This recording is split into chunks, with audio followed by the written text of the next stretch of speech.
हमारे चैनल को सब्सक्राइब करें और बेल आइकन दबाएं।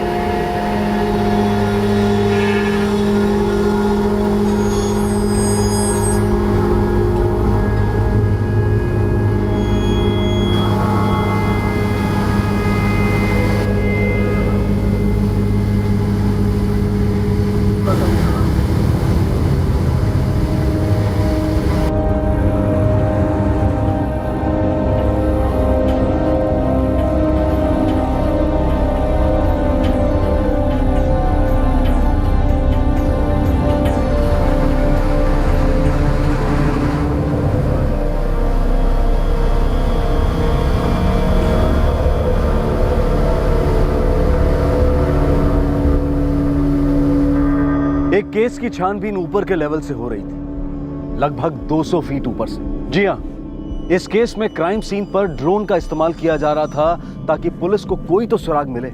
आखिरकार इस भयंकर जुर्म को हुए 1 हफ्ता बीत चुका था, लेकिन अभी तक कोई लीड हाथ नहीं लगी थी जो मुजरिमों की तरफ इशारा कर सके।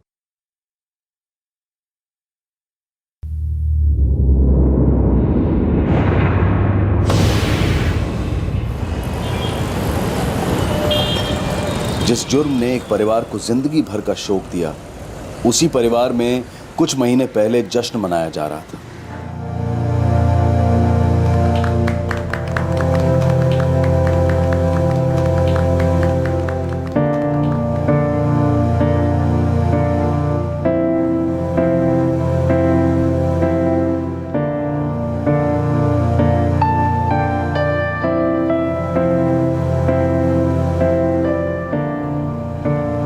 ये तेरी अम्मा और मेरी तरफ से, और ये सिम कार्ड भी।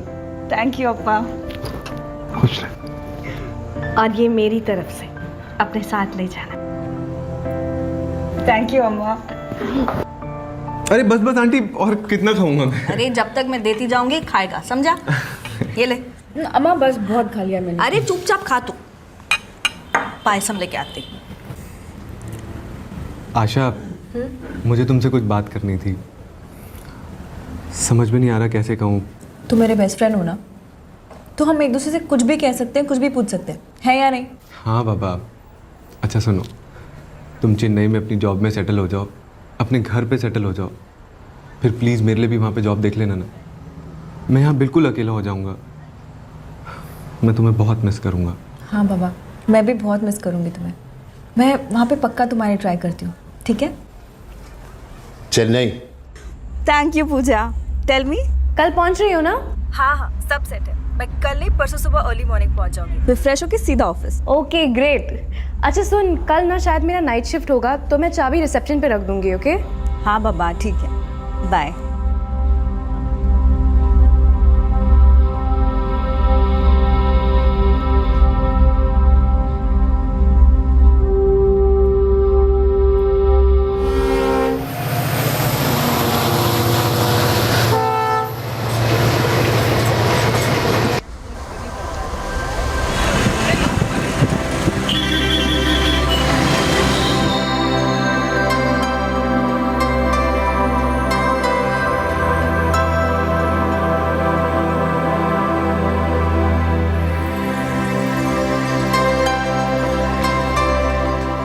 पूजा, पूजा।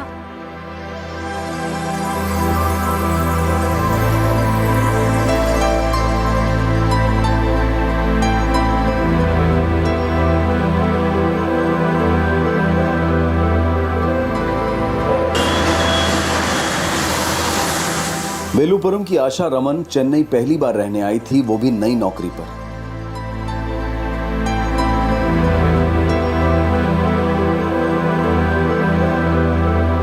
आशा को ये आजादी, ये तरक्की काफी रास आ रही थी और वो महानगर की रफ्तार से अपने कदम मिलाना सीख रही थी।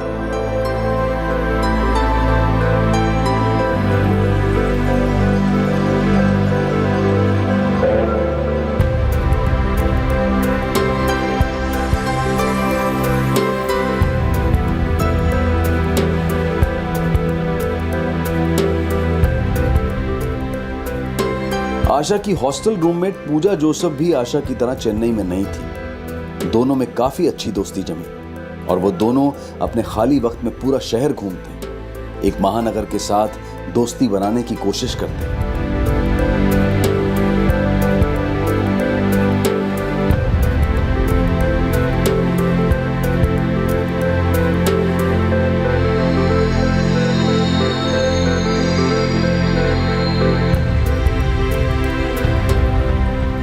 एक साल में आशा और शहर चेन्नई गहरे दोस्त बन गए। चेन्नई ने आशा को बहुत कुछ दिया, एक बेहतरीन उभरता करियर और सपने पूरे करने का कॉन्फिडेंस। आशा पूरी लगन के साथ अपने अरमानों की मंजिल को बढ़ाने की कोशिश में थी और फिर अचानक एक दिन सब कुछ खामोश हो गया, सुन पड़ गया।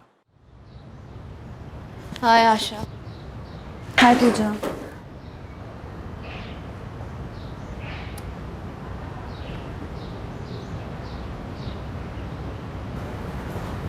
आशा ऑल ओके ना? हाँ, क्यों? तुम टेंशन में लग रही हो। नहीं, ऐसी कोई बात नहीं है। ए ब्यूटी विद ब्रेन्स, तुम मुझसे झूठ नहीं बोल सकती, ओके? Tell me.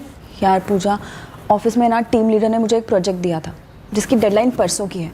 वो प्रोजेक्ट 90% तो कंप्लीट है, पर जितना बचा है ना उसके लिए बहुत ज़्यादा टेंशन हो रही है और मैं बहुत ज़्यादा गिल्टी भी फील करने लग गई हूँ। इसमें गिल्टी फील करने की क्या बात है? Come on Asha, you are a rock star. ऐसी छोटी छोटी बातों को लेके ना टेंशन नहीं लेते। आशा स्माइल, कम ऑन पगली। आशा यू आर लुकिंग ब्यूटिफुल। किसी की नज़र ना लगे। बाय। वो दिन मुझे आज भी याद है जब आशा मुस्कुराते हुए उस दरवाजे से बाहर गई थी। कितनी खूबसूरत, कितनी होनहार, फुल ऑफ लाइफ। मैं नहीं मानती कि जो हुआ है वो हुआ है। मैं ये मानना चाहूँगी कि वो नहीं हुआ है। मैं ये मानना चाहूँगी कि मेरे रूम की बेल बजे, आशा अंदर आए, हम खूब खिलखिला के हंसे, दुनिया भर की बातें करें और मस्ती करने के लिए निकल पड़े।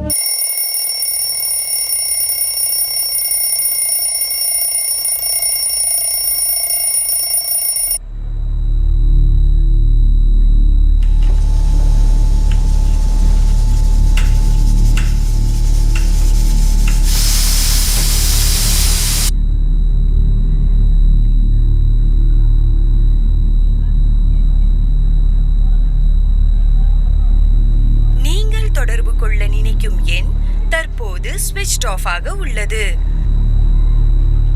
आशा कहाँ हो? भूख लग रही है मुझे, डिनर पर वेट कर रही हूँ यार।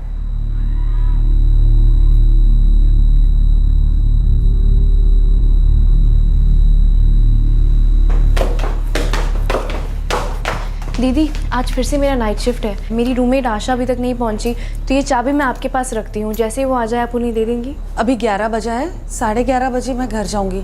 तब तक आशा आ गई तो दे दूंगी, नहीं तो वॉचमैन दे देंगे। Thank you.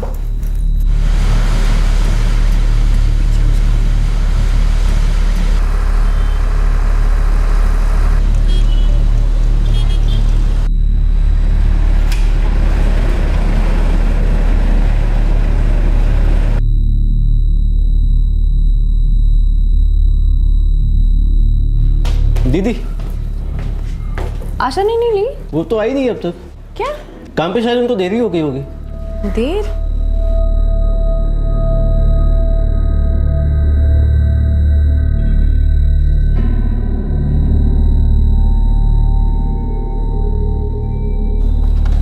हेलो।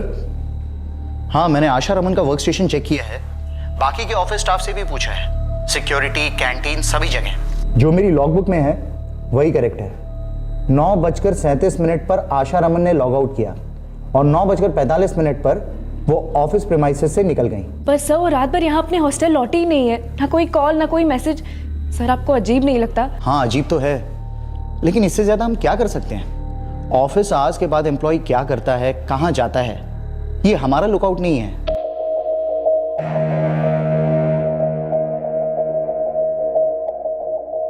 नहीं लौटी का क्या मतलब? पूजा, उसके ऑफिस वालों ने क्या कहा? अंकल, वो लोग कह रहे कि वो रात को ऑफिस से निकल गई थी, लेकिन मैंने कितने कॉल्स किए, SMS किए, कोई रिस्पॉन्स ही नहीं आया। बेटा, तुम्हें कुछ भी पता चले तो मुझे जरूर खबर करना। जी अंकल। क्या हुआ? आशा की रूममेट पूजा का फोन था। वो कह रही थी कि आशा कल रात हॉस्टल नहीं आई। फोन लगाइए, आशा को फोन लगाइए। நீங்கள் தொடர்பு கொள்ள நினைக்கும் எண் தற்போது ஸ்விட்ச் ஆஃப் ஆக உள்ளது.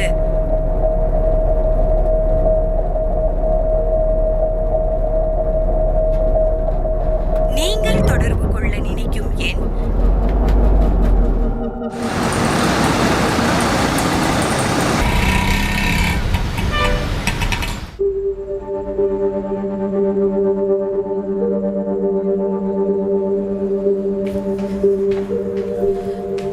कुछ पता चला? नहीं आंटी, मैंने आशा के शिफ्ट के हर कॉलीग को कांटेक्ट किया, लेकिन सब एक ही बात कह रहे हैं कि आशा 9:45 को ऑफिस से निकल गई थी। उसके बाद किसी को नहीं पता कि वो कहाँ है। ये उसका ऑफिस कहाँ है? मैं चलती हूँ ना आपके साथ।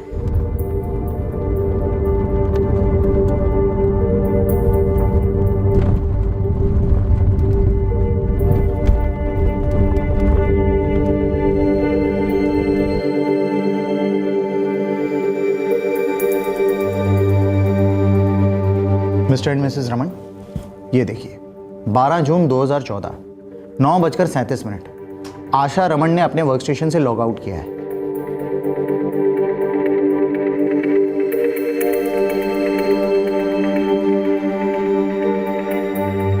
और यहाँ 9:45 आशा रमन ऑफिस गेट के बाहर निकल गई है।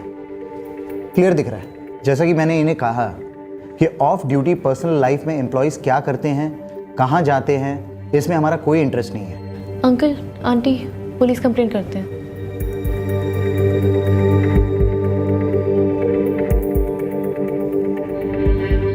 एक साल में पहले ऐसा कभी नहीं हुआ है सर। आशा अगर आधा घंटा भी लेट होती तो वो मुझे इन्फॉर्म कर देती थी। ज़रूरी तो नहीं कि आशा आपको हर चीज़ के बारे में इन्फॉर्म करती। क्या मतलब सर?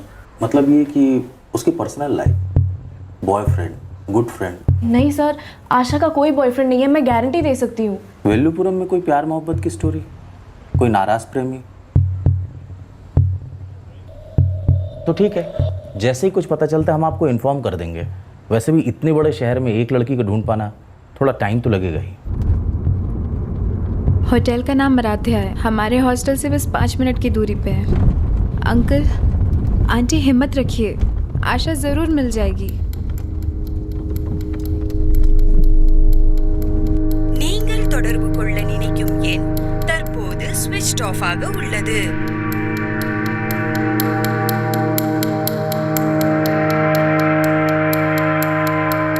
நீங்கள் தொடர்பு கொள்ள நினைக்கும் எண் தற்போது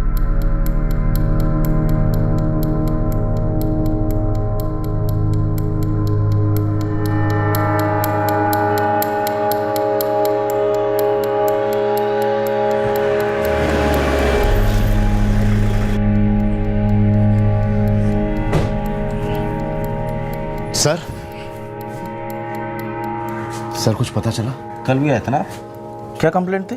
सर मेरी बेटी आशा रमन गायब है। हाँ, वो बीपीओ वाली वर्कर। Correct correct. नहीं, अभी तो इन्वेस्टिगेशन शुरू हुई है। जैसे ही पता चलता है तो बताता हूँ, ठीक है? सर आप कैसे ढूंढेंगे उसे? आपकी बेटी क्यों गायब हुई? सर वो आप मुझसे क्यों पूछ रहे हैं? तो फिर आप मुझसे क्यों पूछ रहे हैं कि आपकी बेटी को हम कैसे ढूंढेंगे? और ऐसे आप बार बार यहाँ मत आया करिए। आपका फ़ोन नंबर हमारे पास है ना, तो जैसे ही कोई इन्फॉर्मेशन मिलेगी हम आपको तुरंत बता दें। अभी आप जाइए, परेशान मत। सर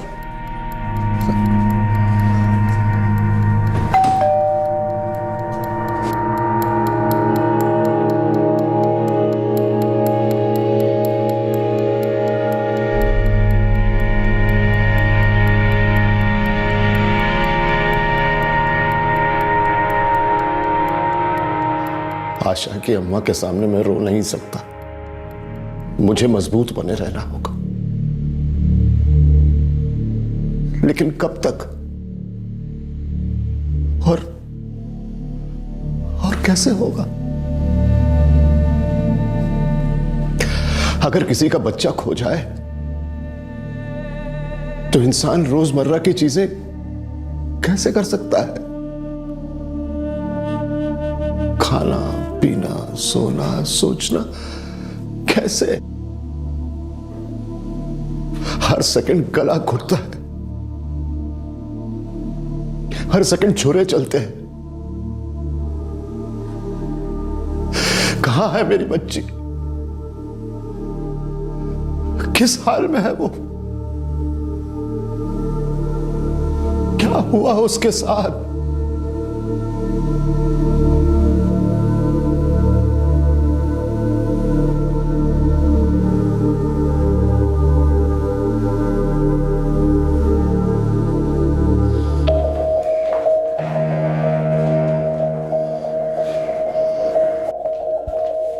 सर, हमारे साहब ने कहा है अब जाएं। आप यहाँ ना आया करें, वो बहुत बिजी हैं, मिलने से कुछ नहीं होगा। 4 दिन हो गए हमारी बेटी को गायब हुए। आपने कुछ तो प्रोग्रेस की होगी। देखिए, हम काम के बीच में कुछ बात नहीं करते। इसका मतलब ये नहीं है कि हम काम नहीं करते। आपको फोन आएगा, पक्का आएगा, और कोई ना कोई पक्की खबर आएगी।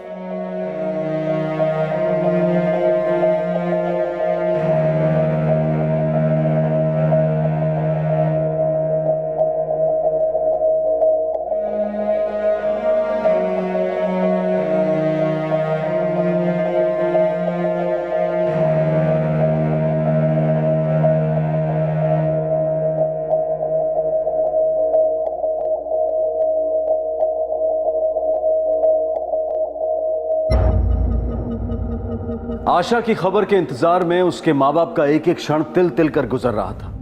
आंखों में बहते आंसू नींद नहीं आने देते थे और उम्मीद के 2 शब्द धड़कते दिल के शोर में सुनाई नहीं देते थे। लेकिन फिर भी आशा की रूममेट और उसकी खास सहेली पूजा आशा के माँ बाप के साथ डट कर खड़ी थी। पूजा ने उनका वो साथ दिया था जो अक्सर खून के रिश्ते भी नहीं दे पाते। इंतजार के 7 दर्दनाक दिन बीत गए और फिर आया 19 जून का दिन। सर, बहुत जबरदस्त बू आ रही है, लेकिन कहां से वो पता नहीं। तुम लोग वहीं रहो, हम पहुंच रहे हैं।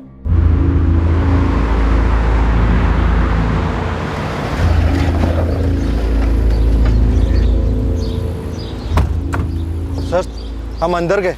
अंदर एक लाश है, औरत की लाश।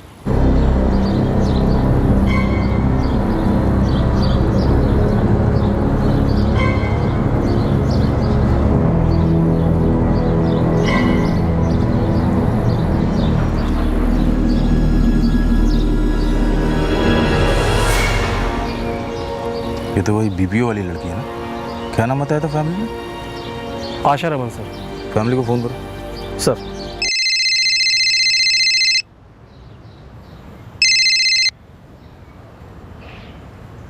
जी सर।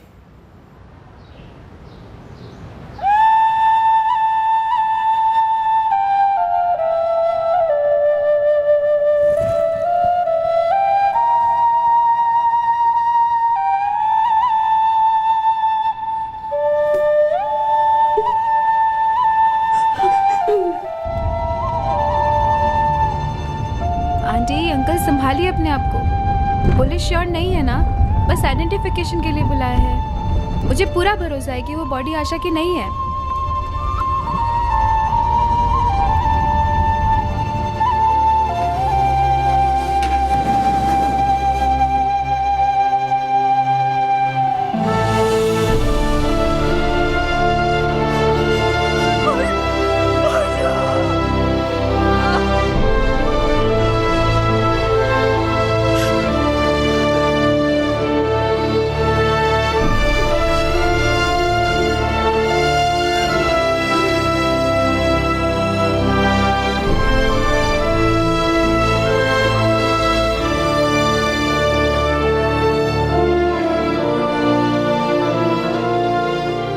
सर, धीरन, दरवाजा नॉक करने का कस्टम भूल गए हो? सर, सारा स्टाफ मेरे दरवाजे पर नॉक कर रहा है। सब स्ट्राइक पे जाने की बात कर रहे हैं। क्यों? सर, आशा रमन हमारी एम्प्लॉय, पुलिस को बॉडी मिली है उसकी। Oh my God. सिर्फ हमारा बीपीओ ही नहीं, लगभग आसपास के सभी बीपीओ स्ट्राइक पे जाने की बात कर रहे हैं। किस खुशी में भाई? कि ड्रॉप व्हीकल क्यों नहीं प्रोवाइड किया गया। लड़की को बार बार स्टैब किया गया है, एब्डोमेन और गले पर। हैवी हेमरेज से डेथ हुई है। रेप? इस वक्त कुछ भी कहना बहुत मुश्किल है क्योंकि बॉडी बहुत ज्यादा डिकम्पोज हो चुकी है। डेथ कब हुई होगी? डिकम्पोजिशन के लेवल से ऑफ एंड बता सकता हूँ कि लाश कम से कम 1 हफ्ते पुरानी है। 7 दिन से मिसिंग बीपीओ एम्प्लॉय आशा रमन की लाश आज चेन्नई पुलिस को काव्यपुरम के पास देवी बक्कम इलाके से मिली। आग की तरह फैलती खबर ने सारे बीपीओ इंडस्ट्री को हिला दिया है और लोगों का आक्रोश सड़कों पर उमड़ रहा है। आशा के मर्डर के लिए बीपीओ की लापरवाही को जिम्मेदार ठहराया जा रहा है, जिसने उस रात आशा रमन को नाइट ड्रॉप की फैसिलिटी नहीं दी थी। साथ ही साथ पब्लिक का गुस्सा पुलिस की तरफ भी केंद्रित हो रहा है, जिन पर आरोप है कि उन्होंने इस केस में काफी लापरवाही दिखाई है।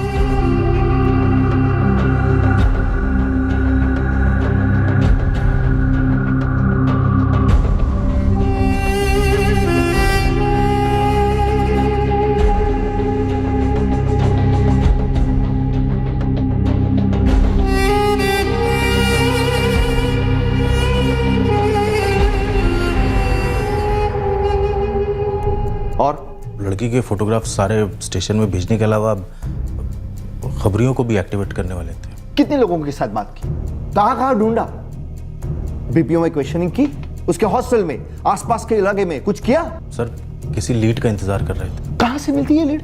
लाश तो मिली गई है, कातिल को भी ढूंढ ही लेंगे। मेहरबानी करोगे पब्लिक पर उसे ढूंढकर? तुम्हारे इस थर्ड रेट परफॉर्मेंस के कारण पुलिस डिपार्टमेंट का मुंह काला हो गया है। सफाई की तो तुमसे शुरू होगी और बहुत सख्त सफाई होगी। सख्त कार्रवाई हुई। इस केस को दरअसल मिस हैंडल करने वाली पूरी टीम को सस्पेंड कर दिया गया। अब आशा रमन मर्डर केस को तमिलनाडु राज्य की क्राइम ब्रांच सीआईडी को सौंप दिया गया।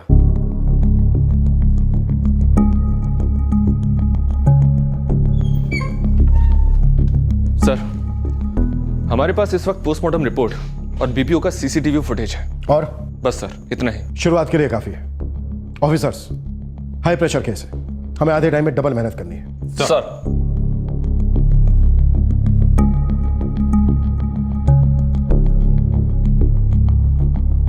पॉज। 9:45 left office. इसके बाद से आशा को किसी ने नहीं देखा और वो हॉस्टल भी नहीं पहुंची। 12 जून की शाम से मोबाइल भी ऑफ है। और उसके 7 दिन बाद आशा की लाश मिलती है देवी बक्कम की झाड़ियों में। चलो मान लेते हैं ये है एक्सेस पॉइंट कंपनी और यहां से ईस्ट में 600 मीटर की दूरी पर है ओल्ड देवी बक्कम की झाड़ियां, मार्च लैंड। शायद आशा चलकर गई होगी। सर, उस एरिया में रात के 9 बजे के बाद पब्लिक ट्रांसपोर्ट नहीं मिलता। वो इलाका काफी सुनसान है। सर एक्चुअली सब एम्प्लॉयज ग्रुप में ही जाते हैं, हम सब चलकर ही जाते हैं। ऑफिस मेन रोड से थोड़ा दूर है ना। टाइम कितना लगता है? यही कोई 10 मिनट। रात को वहाँ ज्यादा सवारियाँ नहीं मिलती, इसलिए हम अंदर नहीं जाते, ज्यादा यहीं पे खड़े रखते हैं। मतलब अगर उस ऑफिस में से किसी को रिक्शा चाहिए तो उसे यहाँ तक पैदल ही चलकर आना पड़ेगा? हाँ सर, लेकिन अक्सर ऐसा कम होता है, बहुत कम लोग चल कर आते हैं क्योंकि ऑफिस का कोई कार या टेम्पो उन्हें यहाँ ड्रॉप कर देता है। हम भी ट्रांसपोर्ट प्रोवाइड करते हैं, कम से कम मेन रोड तक। उसका फिक्स टाइमिंग होता है। काम का भी फिक्स टाइमिंग होता है जो ट्रांसपोर्ट के टाइम से मैच होता है? वो कैसे हो सकता है ऑफिसर, काम तो आगे पीछे होते रहता है। लेकिन ट्रांसपोर्ट आगे पीछे नहीं होता। देखिए, सभी लोग मेन रोड तक चलकर जाते हैं, कभी ना कभी। मैं खुद गया हूँ, जब कार खराब हो या जो भी, हम ग्रुप्स में जाते हैं। और ट्रस्ट मी, आज तक ऐसा कभी कुछ नहीं हुआ है। लेकिन अब हो गया, वो भी मर्डर आपकी एक 24 साल की एम्प्लॉय का, जो ग्रुप में नहीं, अकेले पैदल चलकर जा रही थी। गेट से लेकर मेन रोड तक कितना सुनसान रास्ता है, लेकिन यह पता होने के बावजूद आप अपनी फीमेल एम्प्लॉयज के लिए ट्रांसपोर्टेशन प्रोवाइड नहीं करते। बेसिक कॉमन सेंस कहता है वाइस प्रेसिडेंट साहब कि अगर आपकी कोई फीमेल एम्प्लॉय रात को 9:45 पर यहां से मेन रोड के लिए जा रही है और आपके फिक्स ट्रांसपोर्ट का टाइम निकल चुका है, तो आपको या या फिर आपके किसी भी बाप को उस एम्प्लॉय को वहां तक पहुंचाना चाहिए। मुझे पता होता तो मैं श्योरली ये सर, आशा ने मुझसे कुछ कहा ही नहीं। अगर बोला होता तो हम टैक्सी मंगवा देते। कितनी आसानी से पल्ला झाड़ दिया ना आप लोगों ने, लेकिन हम ऐसे नहीं, बल्कि इसके एकदम उल्टे। अब आप जिसे चाहे जहां चाहे अपने आका को फोन लगा लो, हम आपकी हालत पतली करके रहेंगे। लड़की पर अटैक इसी रोड पर हुआ है और वो जो कोई भी था या थे, वो लड़की को यहीं कहीं से घसीटते हुए झाड़ियों तक ले गया। आशा के फोन रिकॉर्ड्स मंगवाएं सर, थोड़ी देर में आ जाएंगे। पहली इन्वेस्टिगेशन टीम ने नहीं निकलवाए थे क्या? No sir. एक और बात सर, मेरी आशा के फादर से बात हुई, कह रहे थे कि आशा के बदन से कुछ कीमती चीजें मिसिंग है। आशा हमेशा अपने कानों में गोल्ड की बालियां पहनती थी। डेड बॉडी पर वो नहीं थी। और ना तो उसका आईडी कार्ड मिला, ना ही bag.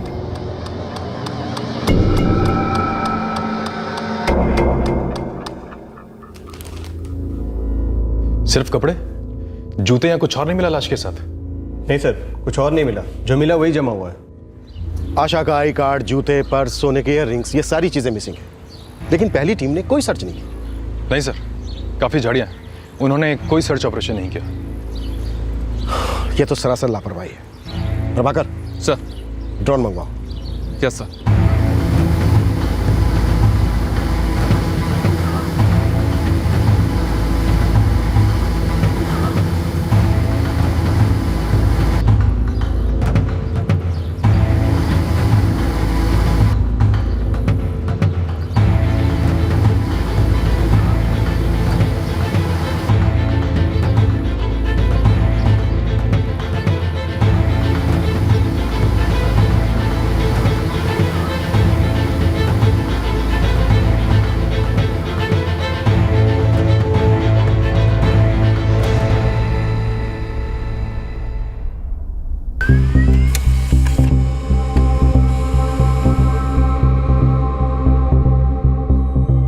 Sir, Asha Raman dual sim वाला इंस्ट्रूमेंट यूज करी थी, लेकिन एक भी कार्ड उसके नाम पर नहीं था। अजीब बात है। किसके नाम पर है ये सिम कार्ड्स? सर, एक गजानन कुरुसर है और दूसरा है किसी हरीश अय्यर के नाम। आशा के फादर को फोन लगाओ। वो गजानन कुरसर मेरे भतीजे का नाम। आपकी बेटी आशा आपके भतीजे का सिम कार्ड क्यों यूज कर रही थी? 1 साल पहले मैंने गजानन को बोला था कि एक नया मोबाइल और सिम कार्ड खरीद ले। मैं आशा को उसके जन्मदिन पर एक सरप्राइज गिफ्ट देना चाहता था, तो वो खरीद के ले आया, मोबाइल और सिम कार्ड दोनों। और ये सिम कार्ड भी। मिस्टर रमन, ये हरीश अय्यर कौन है? हरीश अय्यर? सॉरी, मैं किसी हरीश अय्यर को नहीं जानता sir. Thank you mister Raman. Harish Iyer वाले सिम कार्ड से जिन जिन नंबरों को कॉल किया गया है सबको फॉलो करो। लेफ्ट में वहाँ पे कुछ जिक्र है, यहाँ पे।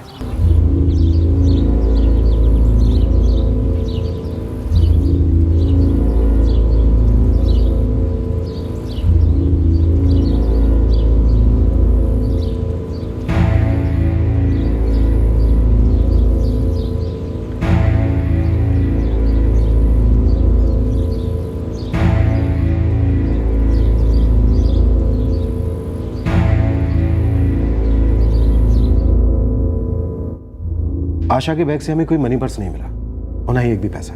ऐसा कैसे हो सकता है? ऑफिस से कोई ट्रांसपोर्टेशन था नहीं, तो उसको ऑटो, बस या फिर टैक्सी लेनी थी, तो इसके लिए उसके पास पैसे तो होने चाहिए थे। हाँ सर, आशा हमेशा कैश कैरी करती थी अपनी मनी पर्स में। इनफैक्ट उस दिन भी वो अपना मनी पर्स साथ में लेके ही गई थी। डॉक्टर, जहां लाश मिली उससे 10 मीटर दूर झाड़ियों में ये चाकू मिला। मैं ये खून के धब्बे आशा के ब्लड सैंपल से मैच करूंगा, कल शाम तक रिपोर्ट आ जाएगी। Thank you sir. Harish Iyer वाला नंबर जो आशा यूज करी थी, उस पर एक नंबर सबसे ज्यादा दिख रहा है और उसी नंबर से मैक्सिमम कॉल्स और टेक्स्ट मैसेजेस आए थे आशा के नंबर पर। किसका नंबर है ये? शंकर चेटियार। शंकर चेटियार? जी सर, आपके वेलुपुरम का नंबर है। वो भी वेलुपुरम का ही है। आशा का कॉलेज फ्रेंड है, मैं रोज उसके टच में हूँ। हम भी उसके टच में आना चाहेंगे मिस्टर रमन। शंकर को फोन लगाओ और उससे कहो कि पहली बस या ट्रेन पकड़कर तुरंत यहाँ पहुंचे। हाँ इंस्पेक्टर, मैं बस में ही हूँ, दोपहर तक पहुंच जाऊंगा। सीधा आप ही के पास आ रहा हूँ।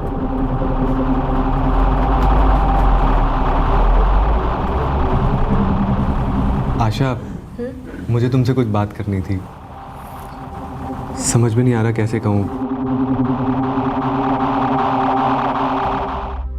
सर, एक्चुअली ये जो दूसरा सिम कार्ड है ये मैंने ही खरीदा था और आशा को दिया था। जब कुछ महीने पहले मैं चेन्नई आया था तब। आशा, मैंने ये सिम कार्ड खरीदा है और ये सिम कार्ड मेरी और तुम्हारी बातों के लिए और मैसेजेस के लिए है। Exclusive and all. यार this is too much.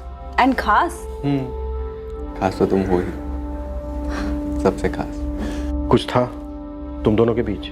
Good friends sir, college friends. बस? श्योर? नहीं सर, एक्चुअली मेरी तरफ से फीलिंग्स थी, लेकिन मैंने उसको कभी कुछ बोला नहीं था। सोचा था कभी ना कभी तो बोल दूंगा, लेकिन क्या पता था कि ये दिन कभी नहीं आएगा। दोस्ती थी, फीलिंग्स थी, पर ये दूसरे नंबर की क्या जरूरत पड़ गई? सर, एक्चुअली दिन में हम कई बार बात करते थे, काफी मैसेजेस भी करते थे एक दूसरे को, आशा मेरे लिए चेन्नई में जॉब ढूंढ रही थी, तो मैंने सोचा अगर अलग सिम कार्ड हो तो बेटर रहेगा। मजा नहीं आया जवाब में, पर कोई नहीं, मान लेते हैं कि प्राइवेसी के लिए तुम्हें अलग नंबर चाहिए था, पर ये जो दूसरा सिम कार्ड था ये किसी हरीश अय्यर के नाम पर था। कौन है हरीश अय्यर? सर एक्चुअली चेन्नई आने से पहले मैंने बहुत जल्दी में ये सिम कार्ड खरीदा था अपने वेलुपुरम में किसी दुकानदार से। दुकानदार ने कहा कि अगर अर्जेंट चाहिए तो एक रेडी सिम कार्ड है। उसका कस्टमर था हरीश अय्यर नाम का, उसने मंगवाया था, बाद में उसने लिया नहीं, तो दुकानदार ने वही सिम कार्ड मुझे दे दिया और मैंने आशा को। फिर से मुझे नहीं आया शंकर। वेल्लुपुरम वाले दुकानदार का नाम? सुंदर पी राजा। सर मेरा दोस्त है, अच्छा आदमी है वो अच्छा आदमी है, तुम अच्छे आदमी हो, सब अच्छे आदमी हैं, लेकिन हम बहुत बुरे आदमी हैं, और खासकर झूठ बोलने वाले के लिए डबल बुरे। दुकान का नाम और एड्रेस लिखा दो। जी सर।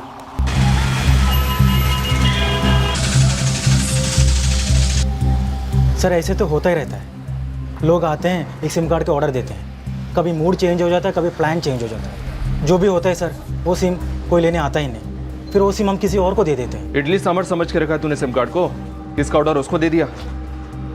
ऐसा करना कितना गैर कानूनी है पता है तुझे? हम हर दूसरे आदमी को सिम कार्ड नहीं देते सर। शंकर को मैं अच्छे से जानता हूँ, काफ़ी सालों से देखता आया हूँ, पढ़ा लिखा लड़का है वो क्या क्राइम करेगा सर? क्या लगता है तुझे पढ़े लिखे लोग क्राइम नहीं करते?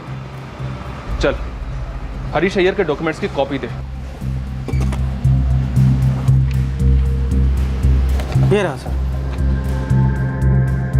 शंकर चेटियार के फोन रिकॉर्ड्स निकलवाओ, स्कैन करो। 12 जून को वो कहाँ था, क्या कर रहा था, इसकी बैक चेकिंग करो। सर। हाँ सर, ये डॉक्यूमेंट्स तो मेरे ही है, मैं सुंदर की दुकान में दिया था सिम कार्ड के लिए। तो जब सिम कार्ड आया तो लिया क्यों नहीं आपने? एक्चुअली इधर नज़दीक में रहमान की दुकान से भी मंगवाया था, वो जल्दी आ गया इसलिए मैं इस वाला छोड़ दिया। नए नए नाम और लोग इन्वेस्टिगेशन की तेज नजर में आने लगे और उनके बारे में तुरंत छानबीन भी शुरू कर दी गई। शंकर चेतियार, सुंदर राजा और हरीश अय्यर, इन तीनों की डिटेल्ड स्कैनिंग की गई, लेकिन आशा रमन के मर्डर केस के साथ जुड़ने वाली एक भी डिटेल नहीं मिली। दूसरी तरफ आशा के बेहाल माता पिता बौखलाए हुए ये जानने की कोशिश कर रहे थे कि उनकी आंखों की रोशनी छीनने वाला जालिम आखिर था कौन और क्यों किया उसने ऐसा उनकी इकलौती बेटी के साथ, आशा के साथ। पहले किसी बच्ची की मौत एक खबर होती थी, लगता था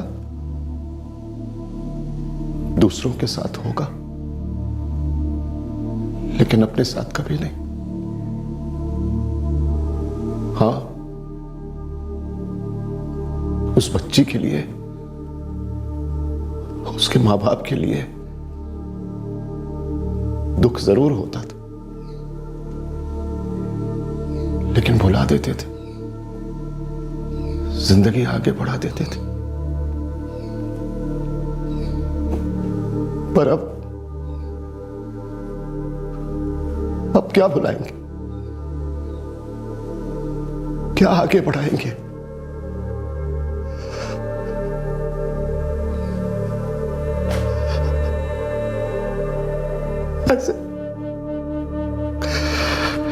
ऐसे हर जगह मारा मेरी बच्ची को, हर जगह झाड़ियों में फेंक दिया। क्यों? क्यों?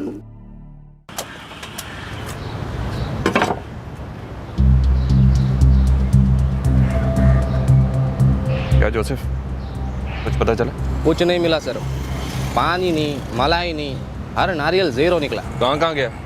कितने आदमी लगाए? सर मेरा 3 खास लड़का, 2 ऊपर से साथ में लिया, पूरा वेल्लुपुरम छाना मारा सर, कुछ नहीं मिला।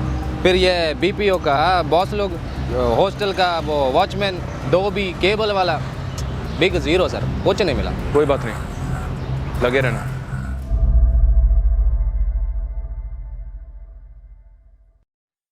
वैसे सर पर्सनल या प्रोफेशनल जैसा कोई एंगल बनता नहीं है। शायद नहीं बनता, लेकिन ऑफिसर्स ये भी तो हो सकता है कि आशा ऑफिस से रिक्शा स्टैंड तक अकेली पैदल जा रही हो, और किसी अज्ञात आदमी ने अकेली लड़की समझकर उस पर अटैक कर दिया। मनी, पर्स और सोने के इयरिंग्स गायब है सर। चोरी का मोटिव होगा। रास्ता बहुत सुनसान है सर। अगर आशा चिल्लाई भी होगी तब भी किसने सुना होगा उसे? छुरे पर जो फिंगरप्रिंट्स मिले थे सारे हिस्ट्री शीटर के साथ मैच करवा रहा हूं। गुड।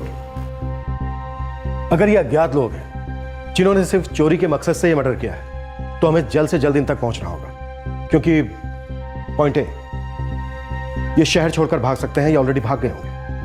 पॉइंट बी, ये आदमी या गिरोह जो भी है दोबारा स्ट्राइक कर सकता है।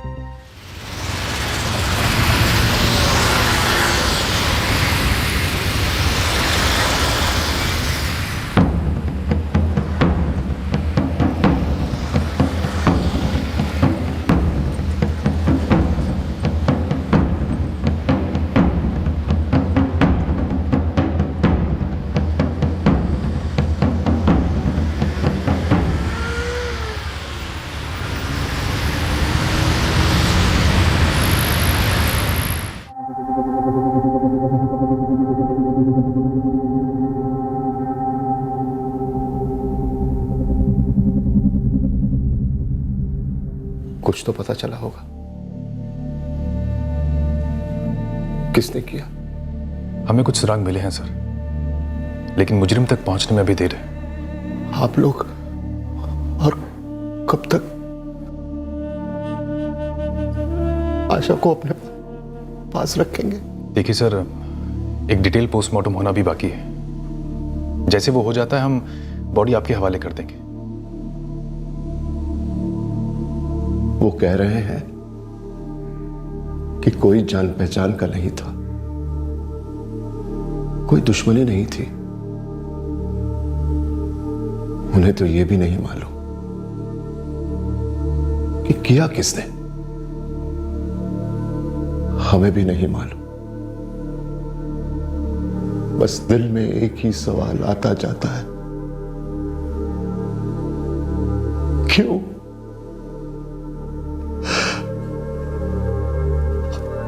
हमारी बेटी क्यों?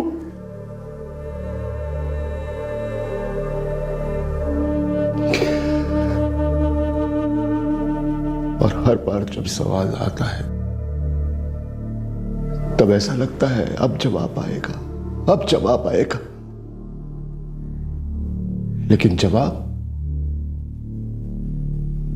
नहीं आता। शायद कोई जवाब है ही नहीं। इस मर्डर केस की पहली इन्वेस्टिगेटिंग टीम ने कोई मेहनत नहीं की थी और जाहिर है कि उनके हाथ कुछ नहीं लगा था। दूसरी investigative team crime branch CID की थी। उन्होंने हर मुमकिन तरीका, हर मुमकिन एंगल और हर खबरी नेटवर्क को टटोला, लेकिन इस सब के बावजूद भी उनके हाथ कुछ नहीं लगा। पुलिस के पास अगर कोई क्लू था तो बस वो सीसीटीवी फुटेज जिसमें आशा ऑफिस कंपाउंड से बाहर जाते हुए नजर आ रही थी। वहां से अकेले चलकर मेन रोड पर जाते वक्त उसके साथ क्या हुआ था, कौन घात लगाए बैठा था उसके लिए, ये सारे सवाल इन्वेस्टिगेटिव टीम को हर पल कुरेद रहे थे।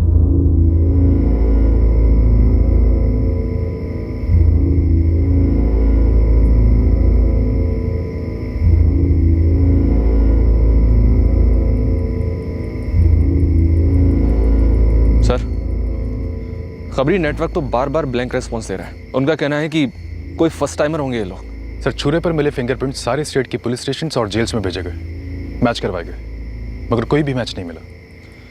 ये लोग आउट ऑफ स्टेट के हो सकते हैं सर, इसलिए हमने नेशनल डेटाबेस से भी मैचिंग की, पर कोई रेस्पॉन्स नहीं मिला। हम जहां खड़े हैं वो भी यहीं खड़ा होगा और शायद आशा वहां कहीं से आ रही होगी। और प्रभाकर सर, इस इलाके में चारों ओर जितने भी सीसीटीवी कैमरास हैं सबकी फुटेज मंगवाओ। 12 जून की शाम से लेकर 13 जून की सुबह तक सारे सीसीटीवी फुटेज चेक करो। एक भी कैमरा छूटना नहीं चाहिए। लेकिन सर, कैमरास तो कई सारे होंगे, मे बी मोर देन 100। जानता हूं, लेकिन यही एक हमारे पास रास्ता है और मंजिल भी। आई एम श्योर प्रभाकर, किसी ना किसी कैमरे ने उस कातिल को जरूर कैद किया होगा। वो अज्ञात लोग हैं सर, हम पहचानेंगे कैसे? पहले फुटेज देखते हैं, क्या पता कातिल हमसे अपनी पहचान खुद ही करवा दे।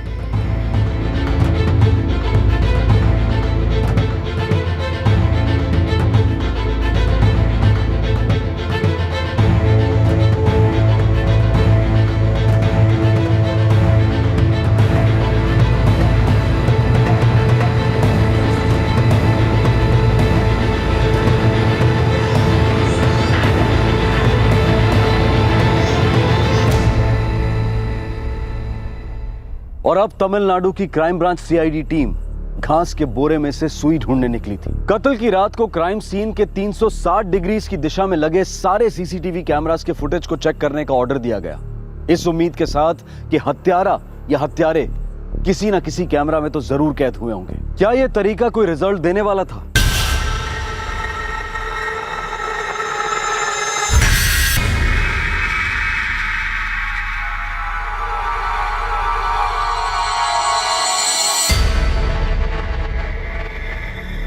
पुलिस अंधेरे में तीर चला रही थी और अंधेरे में चलाए गए इस तीर ने अंधेरे की काली चादर में छेद किया और एक ऐसे शख्स को सामने लेकर आया जिसका चेहरा नकाब में लिपटा हुआ था, छुपा हुआ था। यह एक सवाल और सवालों को पैदा करने लगा और फिर उठे इतने सारे सवाल कि उनके जवाबों में ही इस केस का हल सामने आने लगा। क्या था यह सवाल जवाब का सिलसिला, यह पता लगाएंगे कल रात 11 बजे इस केस के दूसरे और आखिरी भाग में। इस विचार के साथ आपसे विदा लेते हैं कि क्राइम नेवर पेज ये सिर्फ एक कहावत नहीं बल्कि पुलिस फोर्स का गुरु मंत्र है, जिसे जपते हुए वो अपनी ड्यूटी निभाते हैं। और जब भी कभी उनके काम में कोई कमी रह जाती या कोई गलती हो जाती तो यही मंत्र उन्हें दोबारा उनकी मंजिल की तरफ ले जाता कि क्राइम करके कोई नहीं बच सकता, कभी नहीं। आपसे फिर मुलाकात होगी इस केस के दूसरे और आखिरी भाग में कल रात 11 बजे।